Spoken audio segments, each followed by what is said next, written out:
शिक्षा शब्द के की अर्थ छियै कहियो ना।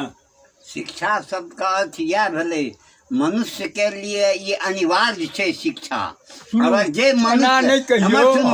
जे मनुष्य जाति में शिक्षा प्राप्त नहीं करके वो मनुष्य नहीं वो दानव भले ओकरा दानव कहल जाए। हाँ तो हम अहाँ कहलहुँ शिक्षा शब्द का अर्थ कहे अहाँ तो व्याख्यान करो अर्थ यह भले शिक्षा जे मनुष्य के शिक्षा नहीं भले पशु भले ओकरा पशु अहाँ देखियो हम जे कहै छी शिक्षा शब्द का अर्थ सिखब उत्तम ज्ञान निज धर्मक पालन तथा परमेश्वर पर ध्यान सदा बंधु में प्रेम हो अम पिता पद भक्ति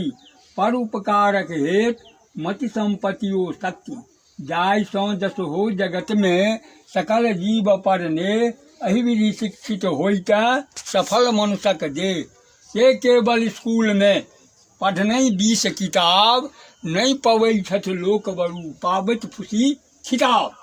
पेट भड़कटा हेत जन कोई पढ़ैत होइत हरान ओ संग ही सिर दैक्षक सबके श्री भगवान छलौं गढ़ में ताय दिन की छल हमर आहार लेलौं की पुनि संग में एलौं जखन बाहर माई उड़ में दूधो